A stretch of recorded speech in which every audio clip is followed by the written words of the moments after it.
睡前听完一本书，今天我们读活着。你有没有在某个深夜，突然被一种巨大的疲惫击中？不是身体的累，而是心，像被什么压着，喘不过气。你躺在床上，听见窗外的风，听见自己心跳，突然问自己，我到底在为什么而活？那一刻，你或许像余华笔下的福贵，正踩在一条看不见尽头的泥泞路上，脚底沾满泥巴，头顶没有月亮，只有一股说不清的沉甸甸的活着的重量余华。一个在医院当过牙医的男人，他不是天生写小说的诗人，而是从手术室里走出来的普通人。他曾在急诊室里见过太多人死去，有人在病床上喊妈妈，有人在最后时刻伸手去抓空气，这些画面像针一样扎进他的心里。后来他写下活着，不是为了告诉我们活着有多好，而是为了问一句，当一切都被夺走，人还能为什么而活？他写这本书时，没有煽情，没有歌颂苦难，他只是冷静地把福贵的一生一点点摊开在你面前，像在血液中点起一盏灯，光微弱，却照出了你内心最深的角落。你认识福贵，是从他输光家产开始的。那时候他还是个少爷，穿着绸缎，骑着马，在赌场里输钱输到脚抽筋，脸胀得像猪肝。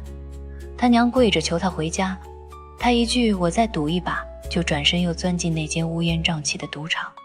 结果他输光了祖辈积攒下来的家业，房子没了，田地没了，连那头陪他长大的老黄牛也被当成了赌注，牵去换酒喝。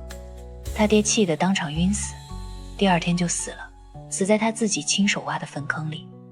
福贵扛着锄头把父亲埋了，那时的他眼里没有泪，只有空。可命运才刚刚开始对他冷笑着。他去城里求亲，想娶个媳妇儿，却在路上被国民党抓了壮丁。在战场上，他看着战友一个个倒下，有的腿断了还在喊娘，有的眼睛被炸瞎却还在笑。他活下来了，却带着一身伤。回家后发现母亲早已死在贫苦中，女儿因发烧成了聋哑人，妻子家珍为了养活孩子连肉都吃不上。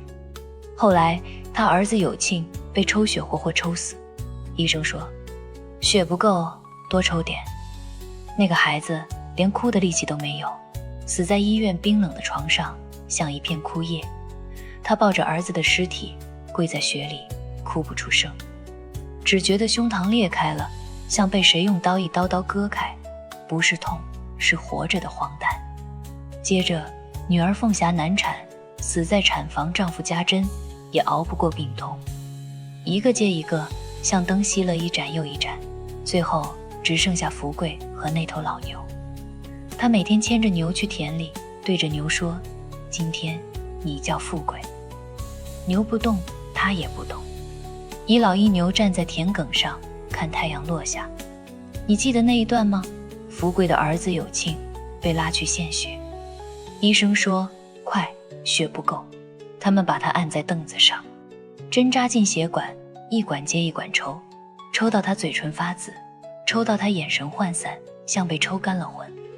可最让人心碎的是，那医生抽完血就走，连句对不起都没说，而福贵被关在门外，只能听见屋里的哭声。他听见儿子一声声喊爸爸，然后忽然没了声音。那一刻时间静止，雪落下来无声无息。福贵蹲在门口，手里攥着那张刚写好的准备寄给妻子的家书，信上写我回来了，我们一家团聚。可他已经回不去了。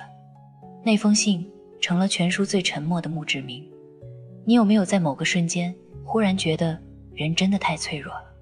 不是你不够坚强，而是命运根本不讲道理。他不按逻辑来，不讲因果，更不守承诺。他只是冷冰冰的一个接一个的把你的爱，你的希望，你的名字从你手里全都夺走。可福贵还是活着，不是因为他还想活，而是他别无选择。他没有选择，所以必须活。为了那头老牛，为了那一亩薄田，为了那一声爸爸的呼唤，哪怕他已经听不见。余华写这本书时，不是在讲一个人的悲剧，他是在讲活着本身。活着不是为了意义，活着就是意义。你说人生意义在哪？在功成名就，在子孙绕膝，在钱多到花不完。可福贵什么都没有了，可他还在日复一日地种地为牛。说话他不抱怨也不哭泣，他只是活着。就像那头老牛，他不问为什么耕田，他只是在田里一步一步往前走。余华其实早就告诉我们，真正的勇气不是战胜苦难，而是承受它；真正的自由不是逃离痛苦，而是扛着它继续走。你有没有发现，我们总在寻找意义，可意义也许从来不在远方，它就在你睁开眼的那一刻，在你心跳的节拍里，在你还能呼吸，在你还能对一个人说我在这里。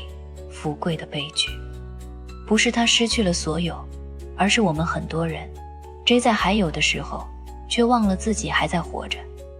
你有没有试过，在某个清晨，看着窗外的阳光洒进房间，突然意识到我活着，那一刻没有意义，没有目标，只有一丝微弱却真实的喜悦，像雪地里忽然冒出来的一棵草。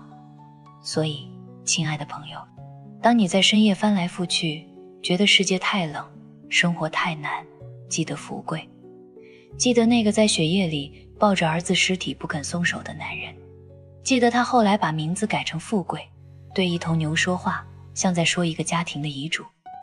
他不是没哭过，只是哭过了还得活着。人生没有意义，但正因为没有意义，我们才有权利用自己的方式去赋予它一点温度。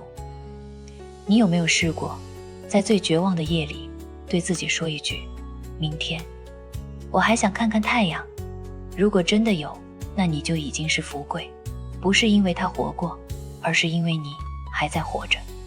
最后，我想问你，当所有外在的东西都被拿走，当亲人都离你而去，你还会选择活下去，只是为了活本身吗？